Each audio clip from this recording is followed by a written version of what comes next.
Hi, everybody. Hello, hello, hello. Welcome to Blood and Popcorn. I forgot to turn my mic on, so we went a little into the another loop of the song. But hi, everybody. It's Tuesday night, and you know what that means. Me and the one and only Demogorgon, Denise Pantoja, here tonight at Blood and Popcorn, talk to you about the 1989 slasher classic, Intruder. Denise, why did I pick this movie? I don't know. Why did you? I don't remember. Okay, so and I'm gonna not pop my candy into my mouth because we're gonna talk about this. We were discussing with our partner, Glenn, what he wouldn't mind missing. He's busy working and we didn't want to, Oh get yeah, into anything super juicy without him. yep. Which is, part of the reason we did Scream when he wasn't there because he hates Wes Craven. he's But he's never gonna watch this, but also, I'm I glad you know said it because it's it's pretty funny. still it still needs to be known. But he also is not a fan of slashers. So we definitely you went and got the slasheriest slasher that you could. Yeah, this movie slashers really well. I mean, it's like all in all, like I'm gonna have to look to my notes because we watched this last week, but there's a resounding presence of slasherdom in this film. It really brings it all home. I mean, it's you've got some really creative kills. You've got a Yes. ragtag cast of grocery store attendees. I mean, it's really just a really fun movie. Like I really enjoyed it. I remember texting Glenn during the movie and being like, I think we're gonna firmly disagree on this movie because I so far love it. And that holds true. I do absolutely love this movie. It instantly became, I think, one of my favorite slashers of all time. I think that I'm going to text him and ask him why he hates fun Well, I along mean, with he Wes does Carpenter. he does really Wes like Craven and John Carpenter. I put them together and I said Wes Carpenter. Just kidding. Wes Carpenter. That's their illegitimate child.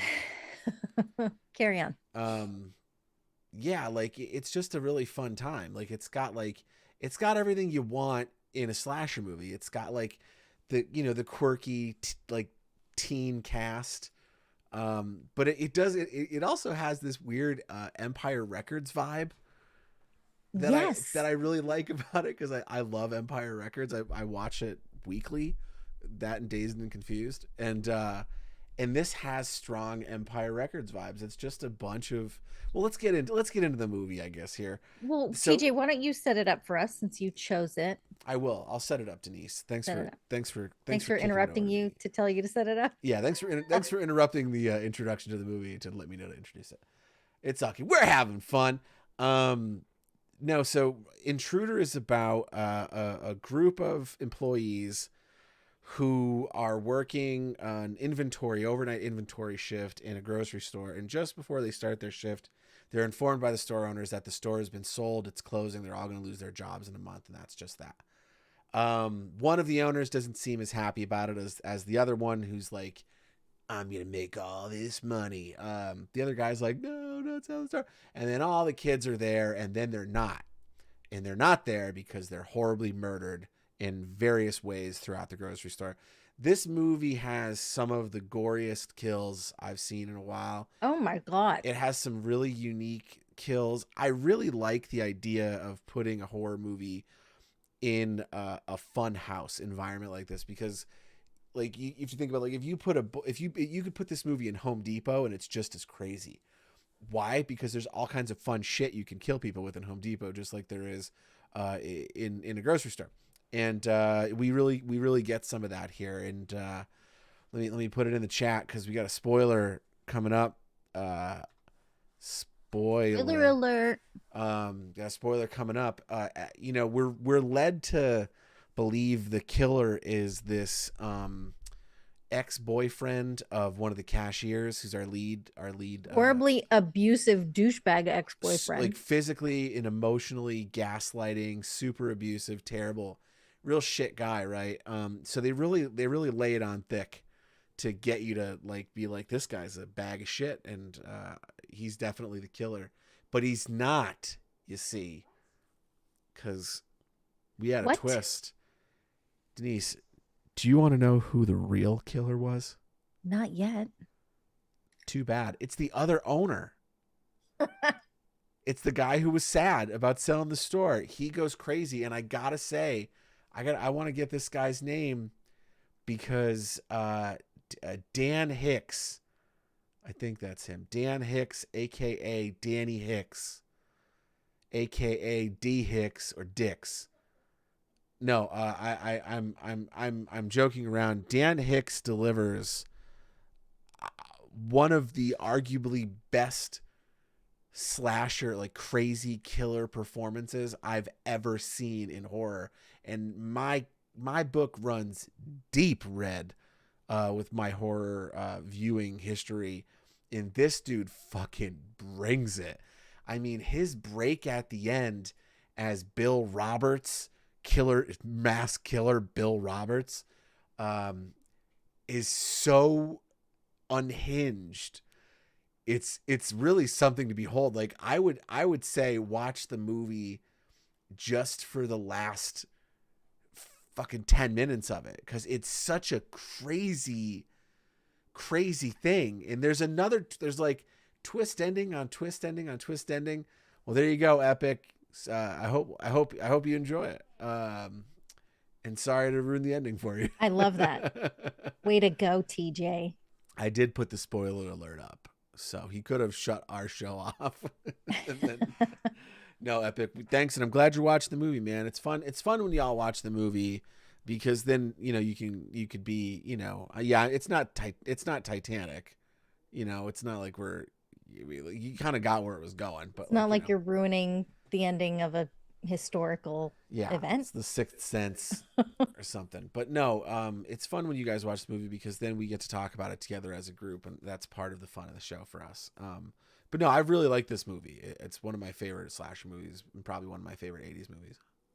Had you seen this before? I hadn't. Neither had I. No, this was brand new to me. It was a lovely new discovery. I think the only girl I recognized was well, there's only two girls. The not living girl at the end. I can't remember what she was in. I'll have to look her up. Linda Renee Estevez. Is she? I don't know. You should look it up. She in Estevez? What the fuck? She is in Estevez. She's Martin Sheen's daughter. She's Martin Sheen's youngest child. Whoa. I never fucking knew that. And she's been in a ton of stuff. She was Betty Finn in Heathers. That's where I know her from. I was like glasses. I know she's wearing glasses. Fuck. What? Oh my God. I love learning new things. This is exciting. Okay. Anyway. This movie has, I think, one of my favorite lines in cinema. And it's a blender. Yeah, a Hamilton Beach blender. Just the fucking. What part was that in? I don't remember. I just wrote it down. You just wrote it down? The notes. But I think there's a story going on, and the guy goes, a blender? He goes, yeah, a Hamilton Beach blender. And I was like, I love this specificity of that statement. Like, it really, because I immediately know. I was like, oh, I know exactly what a Hamilton Beach blender looks like. That was the first blender I owned when I moved to California. 11 short years after this movie was made. That was your hand mixer too. The Hamilton Beach. They make fine quality products at low prices. Utensils across the board. Do you have your notes, Listy? Because I'm just gonna start going through my notes. Because I like, there's so much I want to talk about, but right now it's just kind of a shotgun spray in my brain of trying to piece together what the movie was 2 weeks ago when we watched it. Sure. I don't have too many, but I know I do want to start like from the very beginning. One of the things that I really liked about this movie, beyond the very cool and very interesting shots, like they were putting the camera in some really interesting places. And it feels like, I don't think it was the first, but it was fun to see them try that out. in this movie. And coincidentally, I don't know if you know this, it was written and directed by Scott Spiegel, who was actually a co-writer on Evil Dead 2, really good friends with Sam Raimi. And it was produced by Lawrence Bender, who produced a lot of Tarantino stuff Wow. after the fact. So, like, Hmm. it was actually, it literally says in Wikipedia, it received positive film reviews from critics, given with particular praise given for its unique setting of a grocery store, which is one of the things you like. So I thought that was very interesting. It's just smart producing, man. It's smart filmmaking. If you can get a movie in one location, you do it. You literally said that. You're like, here we go. Like one location, almost entirely dressed. And I believe if you're set in a grocery store, you don't actually have to hide all of the um, labels and If you alter the logos. environment in any way, you do. But if you But they leave it had a lot of exactly as is, right. and So nothing if they like if touch it, no, not if they touch it. If they go in and start adding product, like Johnny's beef jerky, because the gotcha. production Okay. designer name is Johnny, that would break that thing. I mean, from at least from what we learned on some shows, that like Okay. you can hide all that stuff as long as the room you're shooting in is kept But as is. also it was in 1989, so I don't think people really cared about it as much. Not as much, no. But one of the other things that I really, really enjoyed about this is that you immediately set the relationship of everybody to each other, this working relationship when they have this meeting in the break room that says, hey, we're going to close. And then you're like, oh no, so and so is going to do, got to do this. Oh no, what am I going to do now? And like inside of 2 or 3 minutes, you have all of this backstory attached. And you actually, or at least I did, cared about the characters and like, oh, that's a real big bummer. You know what? Bill is so charismatic and he's telling the story and they're all laughing. And it's like, I think it was really well done. And it really made me invested in what happens to all of these characters, which is bloody hell. Yeah, they get it. They get it real good. They They get it sure do. real good. Do you have, okay, let's start with the shots. Do you have any favorites from like the interesting places that they put the camera, the interesting angles that they were trying to capture? I'm sure I do. I'm gonna have to go through my notes to find it though. Well, here's like I know there was that's like a that's why I was trying to use the notes as the framework, so I didn't have to look go for it. around Okay, I'm for sorry. Okay, the I answer. so we're right. Sorry. You take it from here and then you direct the show and I'll follow you. I was just trying to help. You are. You're very helpful. No, you know what? I got the 80s ponytail. I'm just I'm useless. I'm sorry. I'm I kidding. mean, I'm not. I think you look very cute with your '80s ponytail. Thanks. I was making like the way some female characters are treated in the 80s films joke, but it landed flat. Super appropriate, um, especially for these modern times. Uh, yeah. So I have the first thing I have in my notes is great score, great gore. So let's talk You're about a poet. the music and the effects so that I can not have to spend the entire show looking through my notes. Um, the score fucks, right? Like, it slaps. It's great.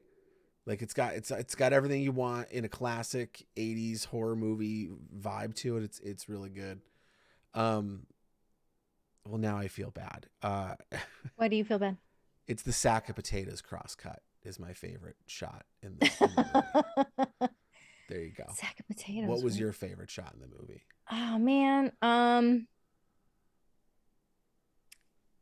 Listen, it came across a little cheesy, but I appreciated the effort inside the telephone, from inside the telephone.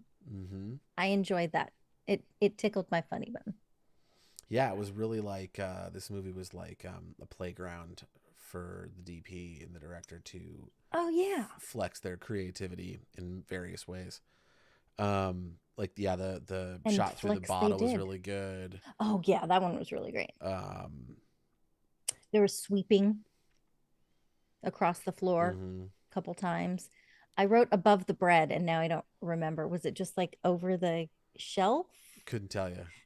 We probably should have watched this again before the show, I Epic. guess. Epic. Let me know when you get to Instead, above the bread. instead of watching Are You Afraid of the Dark? Great show. Not what we're talking about tonight. Anyway, Not tonight. there's a lot of gore in this movie. It's a bloody mess. They really, I always wonder when movies pump that much gore into a movie, what like the actual gallons of blood used were. Like I know, the one of the movies that got me into wanting to make horror, The Attic Expeditions. When I saw this BTS feature on it at Fangoria in New York when I was like 15. Um, there was the director who's now a friend of ours who hopefully we'll have on the show at some point to talk about this movie, was like ladling out of a 5-gallon bucket of blood and just hitting the walls. He's like, more blood. We need more blood. And just like painting the walls with fake blood. And I was like, Wild. I mean, that's a 5-gallon tub right there. And that's not even anywhere near close to what they used. And it always makes me wonder, how much blood was used on a movie, because there's a lot of it in this. There's some really good gore too. Um, the and it looks real, which I like. They really put the effort in for some ridiculous shots to look really spectacular. So yeah, kudos on the gore and kudos on the score. It could have used a great slapping title song, like title track, like Intruder. You love your title tracks. Like Intruder. You know what I mean? Like something like very 80s hair metal. Like coming to get you tonight. You know what I mean? Like that'd have been cool. But beyond that, really, really happy with where the music landed on this. What'd you think about the acting? Because it's an 80s slasher movie, but where was your head on the acting? I thought it was I thought it was fine, except for bless her sweet little heart. Um, our lead girl, was it Jennifer Elizabeth Cox? It felt like maybe it was an earlier role for her. Um, so I had a couple of tough moments there, but overall, I thought it, stonered well. Stoner. Well, The oh God, I think it was Danny, the one she was supposed to go out on a date with. He was a little melodramatic as well. I mean, listen, like we're talking about very fine levels of melodrama. This is an 80s slasher film. So, but yeah, I think Bill was great. Bill was probably my favorite. Um, and Ms. Renee Estevez was fabulous. But do you have a particular favorite? Do I you have do. anything else to say about acting? It's a tie for me between two very talented and very different brothers named Sam and Ted Raimi. Yeah, Uh, they were all right. I think Ted Raimi is so underrated. I think he's such a talented actor, and I really wish that the world would use him in more mainstream stuff because he's got such a interesting look and he's got such an interesting vibe on screen. I love when that dude's in this, and in this movie too, he really cranks it up. Like it's great. Uh Well, not only that though, he's so interesting, and he's a great character actor, and he's able to really, one thing that sticks out for me is actually, let me look it up real quick and then you finish what you were saying because I interrupted you. Great. And then Sam Raimi, I think, is like he's just a really talented actor. Like, because, you think of him as the director of Evil Dead and then later the director of the Tobey Maguire Spider-Man trilogy. But like he was really good in this movie. Like he's like he feels like a real actor. Like that was like a thing he did. And when I saw him on the poster, I was like, well, that's not going to be a an actual role. I was expecting more of what we got from Bruce Campbell at the end, like 2 lines as a cop. Right, like just a little Yeah, like a cameo. Cameo. I didn't think Sam Raimi would be one of the lead actors in the movie. Like I didn't get that, but he was. The He was really Raimis were good. great. Yeah. So So I don't know if you remember, but Ted Raimi was on Supernatural. Yeah. Do you remember that? Mm-hmm. So it's an episode, if you've ever seen Supernatural, it's an episode called Wishful Thinking. And he ends up doing something with this like wishing well, or this coin that he uses, and it creates a domino effect of madness throughout the city. So in a way, he's kind of the bad guy of the episode, because he has put into motion these things. But his character's reasoning and his character's um arc in the episode is so good. Like, he's so good in that, and you really feel for him.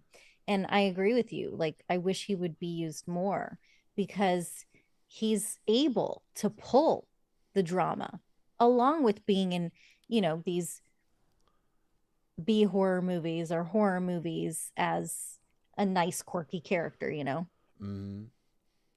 Yeah, I'm a big fan of the Raimi family there. Yeah. They're really Well, now I great. feel bad that I didn't mention them.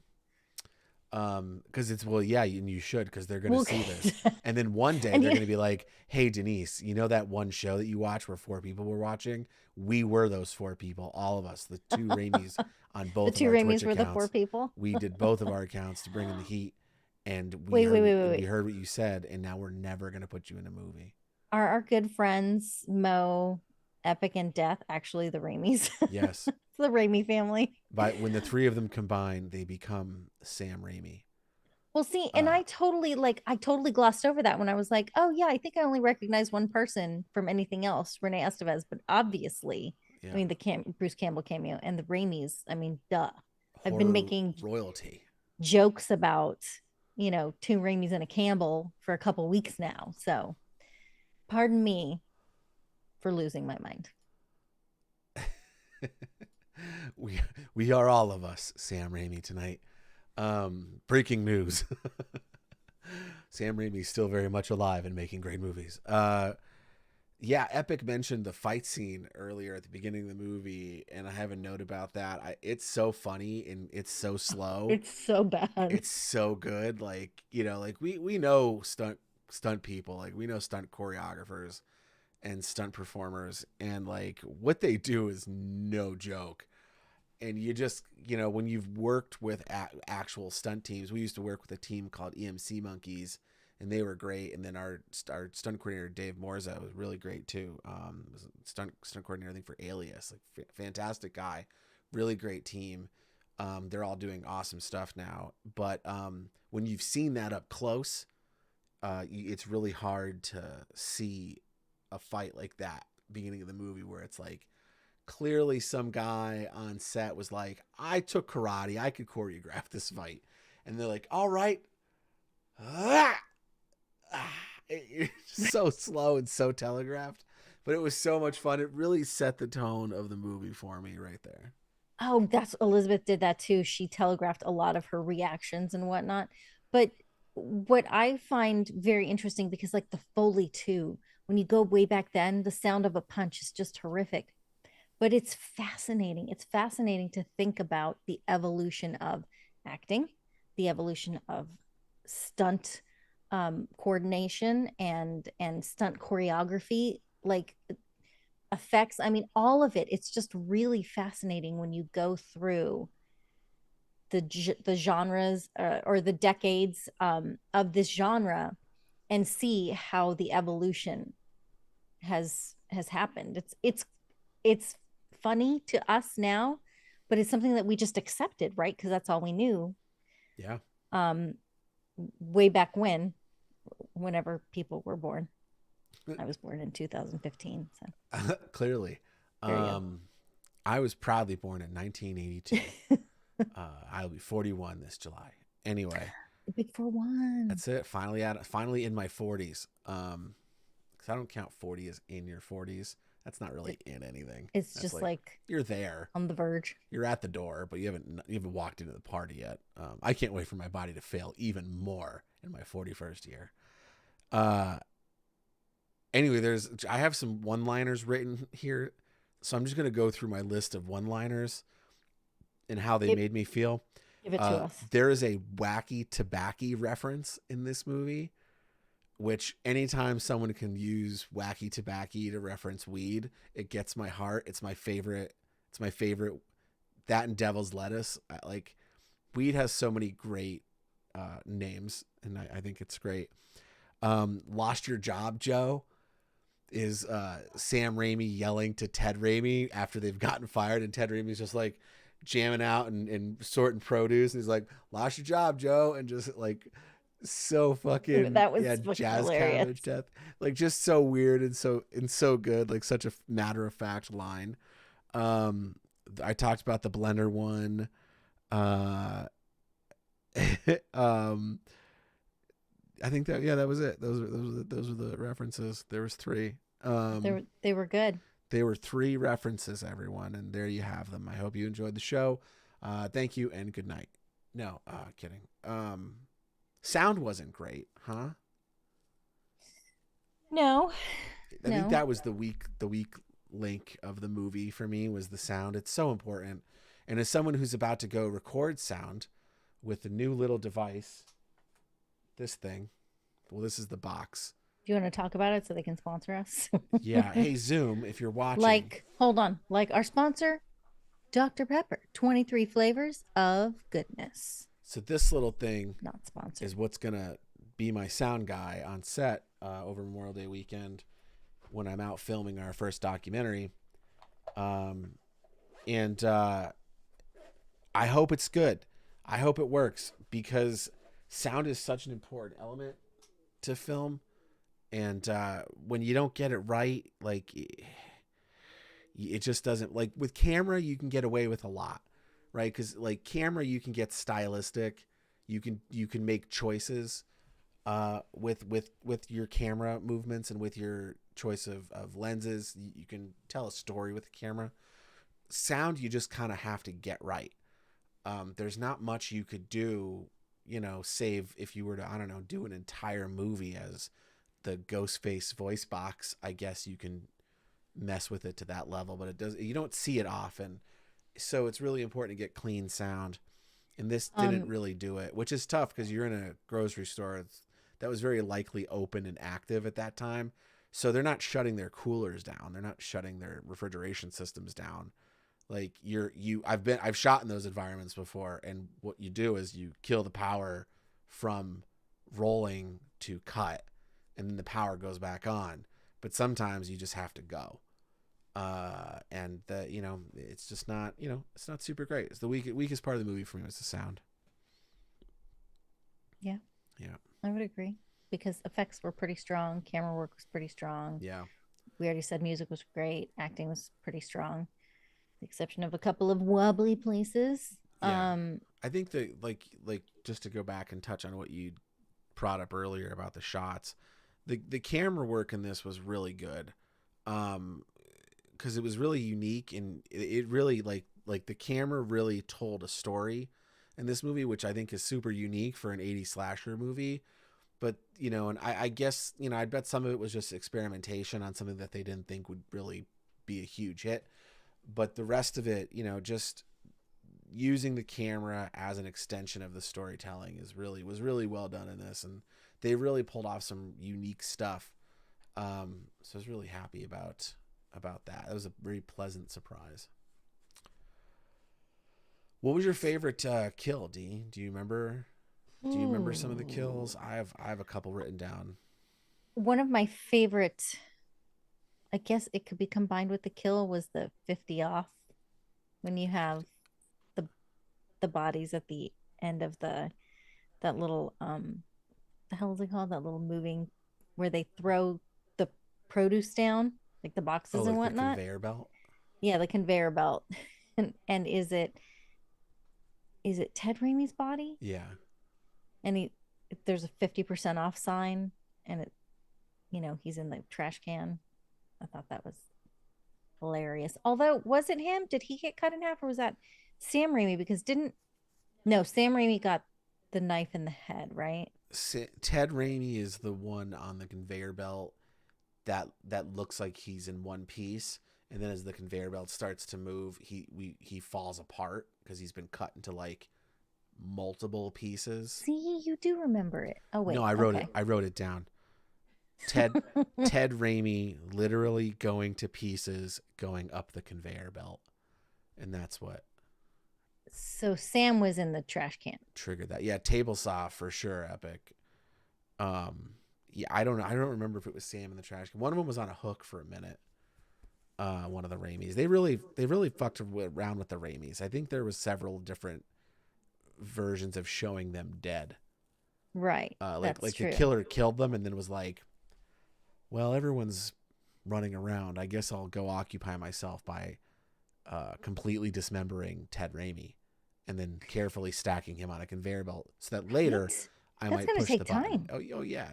Although you have that, I mean, listen, that meat slicer thing, Mm, like mm-hmm. that was Yeah. sick. And I will say, I love interesting kills. We've talked about this before. I don't mind gore. Although recently there have been a couple of movies that felt like it was just gratuitous, like it was just, I don't know. I need to figure out how to explain how I'm feeling because it feels like it comes from a place of like anger and hatred and not just like, oh my God, let's see some really interesting kills. Does that make sense? Like it feels like more purposeful and like there's malicious intent behind it. I know it's crazy to say because I'm talking about a horror movie where people get dismembered, but um I don't I don't know why I went off on that on that tangent, but like, Listen, there were a couple of we're gonna watch Terrifier 2, and then you're gonna do you're gonna do a I'm whole not gonna episode where Glenn and I are just gonna go on mute, and we're just gonna be here to support you as you beat up on Terrifier 2. I don't listen, it's got enough attention. I don't need to even talk about it. Where Like, what were we watching the other night? Where that Art the Clown was there oh in the shot? fucking bupkis. Oh, Bupkis, yeah, like oh my god, fucking great show, Bupkis, by the way, on is that fucking Peacock? Where is Bupkis? I think Peacock. Where Bupkis is Pete Davidson's new show, but yeah, Art the Clown makes an appearance in a super weird way, but it's really well used. Um, yeah, I mean, I don't know, D. I like, I don't, I have a theory, but if I say it, I'm gonna get in trouble. So I'll say it because we're on TV for the millions and millions. I think it's because you're getting older.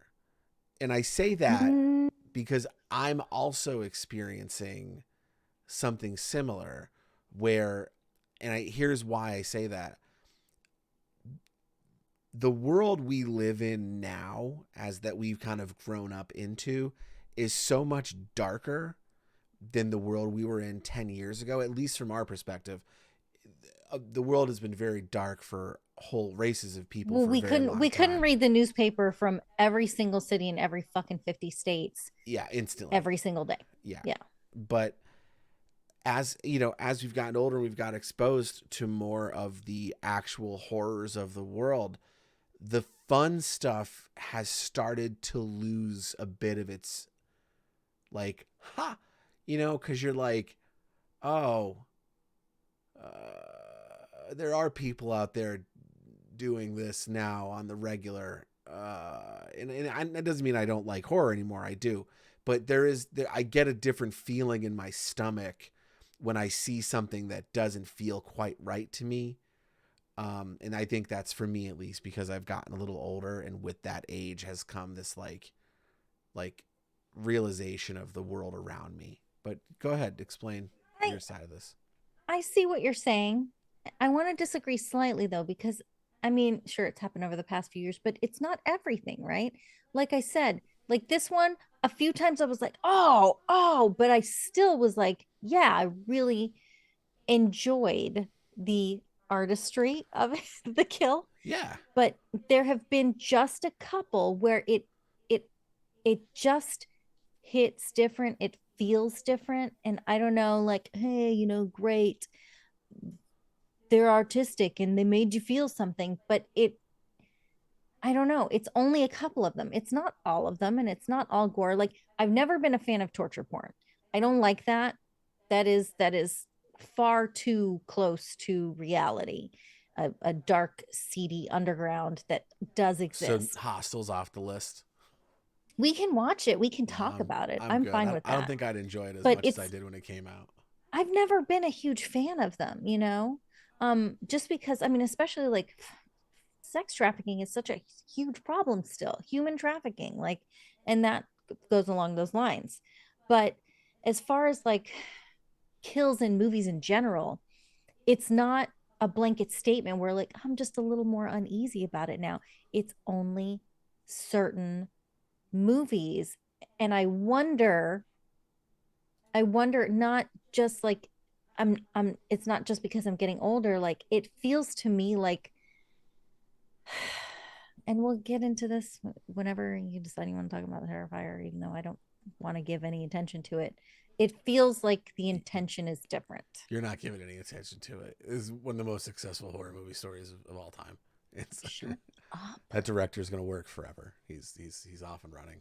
All right, that's enough. Moving on. What's your next subject in this movie? We're talking 1989's Intruder. A blender, yes, a Hamilton Beach Hamilton blender. Beach. It's so good. The I think for me, it's like the blood gush in the cooler. I don't know if you remember, there was a shot in the cooler and the blood gush was so intense that I literally giggled and yelled at the TV. And I was like, yes. Wait, who was in the cooler? You, You can't remember? Lawrence Fishburne. I couldn't. He wasn't in this Christine movie. Applegate. I don't know who it was, but someone died in the cooler and they fucking bled all over the place, and the blood was so ridiculous that I cheered. Because I like that kind of stuff. That's why I love Evil Dead, because it's so ridiculous. I love that Yeah. that trauma style of horror. And then the probably one of the most visceral shots for me was the severed head in the fridge, and just kind of, it's like, because there's something about exposed teeth being like out of place, and that's kind of how like the head was in the fridge, kind of like because it had been fucking That's not cut good. at the mouth and was like kind of like twisted. That image stuck with me in a real big way. So that was probably like, I loved the blood gush, but the head in the fridge was, I think, probably my favorite gore moment. But I think D, kind of what, like, to go back and touch a bit more on what you were saying, like, there is an artistry to the special effects industry. It's one of those industries that's been around for a long time, back to like the Ray Harryhausen stuff. And it's a beautiful art form. Like, we have friends that do that, and it's so impressive. And I think you can appreciate it the same way you can appreciate any other form of like extreme art. It doesn't mean you're crazy or you're a bad person. It just means that there's someone put effort into a thing and created something that elicited a reaction from you in either a positive or negative sense. And I think that that's really cool. And I've always been a fan of that, even since I was a kid. My parents want to put me in therapy when I was like 10 years old, because I was like, Nightmare on Elm Street 3. You know what I mean? Yeah, my But mom was like, "Why do you like those movies?" And I'm like, because I'm a weird kid. I don't know what to tell you. "Well, yeah," because I was like, I'm not gonna even say what I said. We'll talk about it some other time. I'll tell my therapist first, and then I'll let y'all know. There you go. Yeah, see what they say. But yeah, so like, when Hostel came out, and when the torture porn genre really took off, I still had a very deep respect for the art of making something that was not real look that real, and elicit that response. I think that some of the kills in the Saw franchise are so creative, because like, it's not just Saw, like They're wildly creative. if you Absolutely. go back to a movie like Cube, which is one of my favorite movies of all time. Cube Cube is great. also has some really intense. I think there's a might be Japanese remake, I think I was reading about, of it. I super want to watch it, because just like, it's really amazing. Because for me, it's just an exercise in your brain, right? Like, I've as a writer, I've gone through those exercises of like, how do I want this person to die? And when you're sitting there and you're writing that, you know, he raises the knife in the air and he repeatedly stabs down, blood spurting up on his face as he laughs. Like, it's, you have to be in a certain kind of headspace to write that shit. And so, like, for me, it's just, I watch it and I respect the art of it. I don't think I'd have it in me to kill someone, but I sure do enjoy fake people dying in fake deaths. 100%. Well, and you take it back to like Final Destination too. Like how many times they had to come up with incredibly creative deaths, and not only that, lead you fucking astray when you're like, oh my god, no, don't put your hand in the what the fuck is it called, disposal. Don't put your hand in the disposal because oh my gosh, it's gonna turn on. And then like they'll do that to you like 5 times before something crazy happens, and it's a total like domino chain reaction that kills the person. And it's like absolutely like, okay, we're gonna have to watch one of those soon because they're very impressive. And it does take a very creative mind to figure out how to do it in a way that not necessarily hasn't been seen before. Yeah, that's really cool too, but like do it in a fresh way, present it in a way that isn't like, you know, Michael Myers is stabbing with the chef knife all the time. Like even he came up with some creative ways to kill people as well, you know. Jason, always the creative. Like one of the things you and I bonded on initially was some little gatekeeper over here giving me a pop quiz on Friday the 13th. Call me a fucking gatekeeper. I'm just kidding. I'm just kidding. I'm just kidding. Quit telling people these things. Oh my God. Even when no one gets it when you're joking. There are still two young women in Redondo Beach who think I physically abuse you because you made a joke at a luncheon. I didn't. Okay, enough. Okay, anyway, he wasn't gatekeeping. It was just kidding. But he was like, oh, you're a horror fan? I'm like, yeah. And he quizzed me on some deaths and I nailed it. I fucking nailed it. The big one was the part 7 sleeping bag against the tree. Yeah.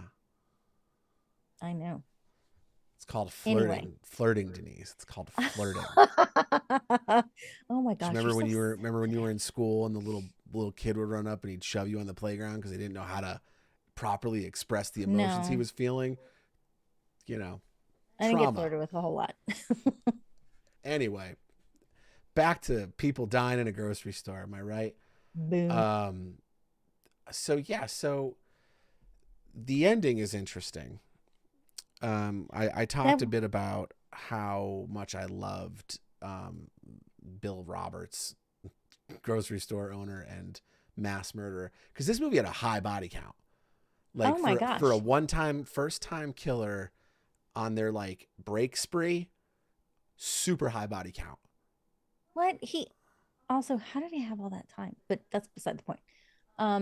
Yeah, like it is an impressive body count. How many were there? Let me count.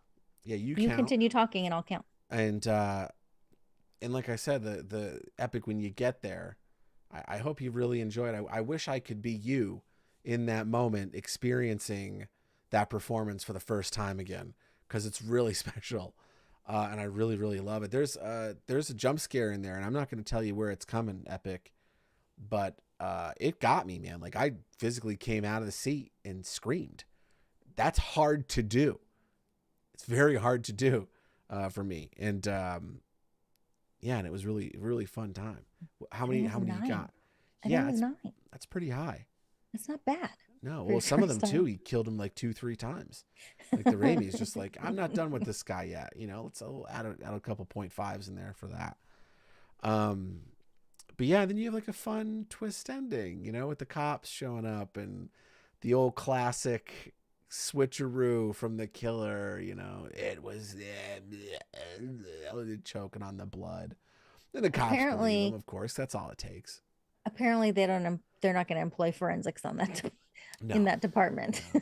This is an open shut case, Johnson. Clearly these two young kids who've been through a horrible trauma of blood and bruises and stab wounds all over them. They don't have blood spatter from anybody else on them. Yeah, It's all their blood on their clothing, but still, it must have been them. It's the '80s, and they like rock music, and that's all. Damn That's all it no. took for a conviction in 1989. Um, Interestingly enough, I read here. Oops, sorry, that was a crazy yes there. Um, Scott Spiegel, the writer director, this was a bit of a remake of an earlier Super 8 that he made, and it was based around his experience working at the real Walnut Lake Market in Michigan. Fun. Like Oh, that so it was a Michigan crew trivia. again, huh? That's that whole crew. Um, Bruce And Campbell and whatnot. and it was empty to begin with. The grocery store was empty. They actually employed a crew that specialized in damaged goods to deliver 2 tons of defective merchandise to stock the store. Nice. What's up, Flop? That's Wild. that's really cool to know. How fun. How fun. I mean, that does explain why they were able to damage so much of it. That's true. It was already damaged. We do. We're talking about Intruder Floppy, which has buckets of blood. So much. Every orifice, just blood here, blood there, blood everywhere. Do you want to talk about one of your favorite shots? How they did the blood in the manager's office over the lamp. Oh yeah, yeah. Well, yeah. For those of you who haven't seen the movie Epic, I think you're the only one who has. There's a shot after one of the kills where there's blood, like a lamp gets knocked over and there's blood dripping on the lamp, and the blood's like coating the lamp, and the light from the lamp is shining through the red blood, creating this like red gel essentially over the light and painting the whole room similar to how ours are painted right now in red. And it's just so pretty, and to see it done like semi practically, like to explain that color in the room, I think was really creative and really fun, and one of my favorite shots I think in the movie. Would you like to know what their budget was? $16. So close. $130,000. Man, That's higher than I thought it would have no, not me. No, I would have figured probably been. $250,000, but That's because you're a professional. the well, just for what they accomplished. But again, great producers can do amazing things with very limited resources. Like when you put a movie in one location, your budget gets just chopped and chopped and chopped. It saves so much money because you're saving on losing time for company moves, because when your company moving, you're moving a location, you're not shooting, And you're your still paying CPM is people. going up, you're still paying people.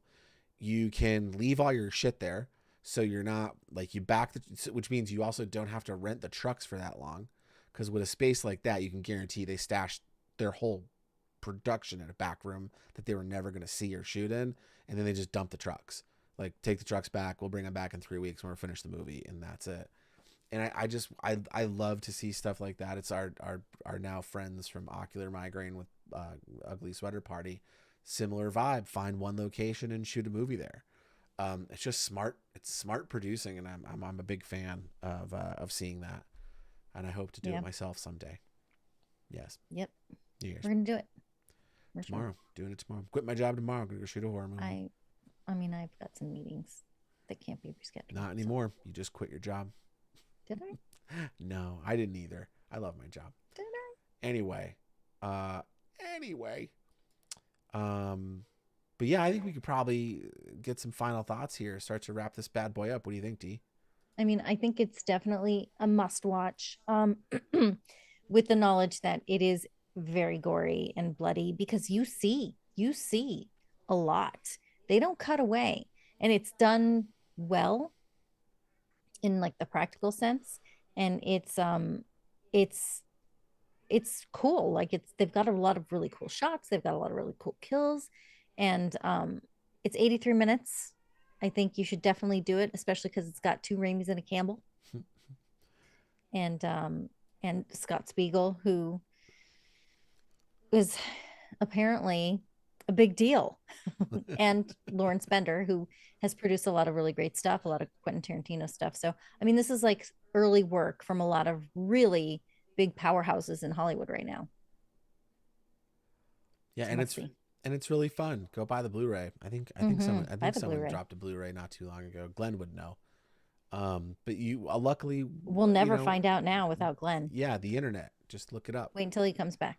Yeah, go find that on Blu-ray, pick it up. And if you can't do that, I think where do we watch it? Amazon or was that Shutter? Epic. Where are you watching No. it right now? No. We watched it. We had commercials. It was Freebie or something like Is it that, wasn't it? Freebie? Did we have commercials? Was that something else? I don't remember, man. Let me look it It's 11:30 at night. up. Anyway, while Denise looks that up, just wanted to start to close this out here. It's a super fun movie. Go watch it, enjoy it, support physical media, and if you'd heard the announcement in previous episodes that this show is cursed, is coming back. Unfortunately, that is no longer a thing that's happening. Life stuff got in the way, and unfortunately, we're not going to be able to bring the show back at this time. But I am looking for, through the list of shows that I've got planned to see what could possibly take that show's place, because, I'm excited to do more content here on the channel, and bummed to not be able to bring that back for you. But stay tuned, because there's lots more on the way, hopefully. And, until then, you'll have Blood and Popcorn and bonus round. And tomorrow night, the very last episode, or so we're told by Matt Leishman, of Fractured Role. We are heavy in the trenches against Tiamat. She has just risen. And it's going to be a fight. It's going to be a big fight feel. It's like a John Cena match at WrestleMania. Big fight feel. So yeah, be sure to check that out. That's at what is it? 7:30 Pacific. Yep. Lana McKissick's back as Tolev. Really excited to have Lana back for our final episode. I love Lana. And so stop by, say hi there, check that out. We are gonna raid our good friends over at Art Hard Studios, playing a little weed D&D. If you want to stick around and laugh a bit, those guys are great, big supporters of the channel. Go show them some love. Intruder is available on Shudder or Prime Video. There you go. Along with Tubi and other places. And you can check out D and I. Our socials are there in chat. But D, if you want to rattle them off for yourself, feel free. It's a newly discovered underscore in your Instagram. I never knew was there. Does it matter? Yeah. I don't know if it matters. I mean, yeah. I feel like I've put my name in without the underscore and it didn't matter. I don't know. There's an underscore, Denise Pantoja, or the Demogorgon. I haven't decided who I'm going to be. Yeah. I've got two different personalities. They rage within. But yeah, sorry. I just wanted to make sure I wasn't getting murdered back there for a second. But it was apparently the cat hissing at the bird, because all of a sudden, after several years, she has a problem with him. Yeah, that tracks. But anyway, yeah. Thank you for joining us, and that's me. News at 11. And I'm at TJ Rotell. You can find me at Geeky Tej or here on Channel 29. Thank you all for being here. Be sure to bring your reusable grocery bags when you can to help save the planet. And if you do happen to come face to face with a shattered, psychotic, crazy, murderous, rampaging, amazingly acted killer in your local grocery store, head towards the front door and